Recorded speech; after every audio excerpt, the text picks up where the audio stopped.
Those who made the ultimate sacrifice being honored this Remembrance Day here at Prospect Cemetery for the annual sunrise ceremony.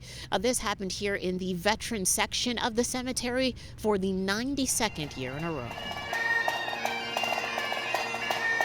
Pipers led the march into the early morning ceremony near St. Clair and Lansdowne as a crowd of young and old watched on.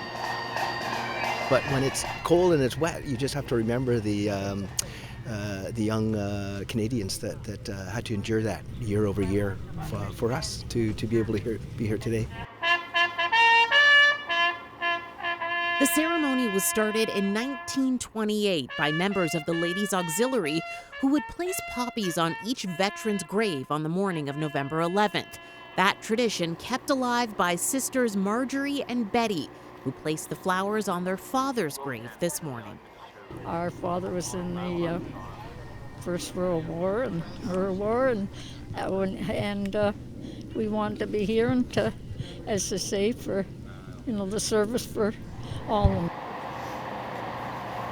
Sarah wiped away tears and kissed the headstone as she left a coffee and a scone at the grave of her great-great-grandfather. He was lieutenant in World War I. His name was Frederick Charles Hunter, and he fought at Passchendaele. He was on the front for 2 years. I found this picture in a museum because unfortunately the only picture my family had was lost. So I hunted this down in a museum and brought it back to the family.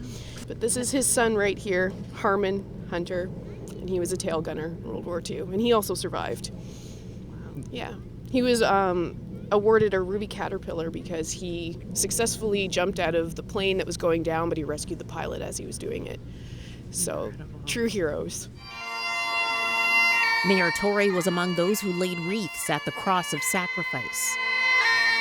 A lot of young people here too, and I think it is such an important day for us to remember not just wars a long time ago, but there are things going on in the world today that I think this is an important day to think about that and think about how blessed we are. The Maple Leaf Swansea branch of the Royal Canadian Legion hosts this ceremony on the grounds where more than 5,000 war dead are now buried. Never forgetting the cost already paid for the peace we enjoy. Tammie Sutherland, City News.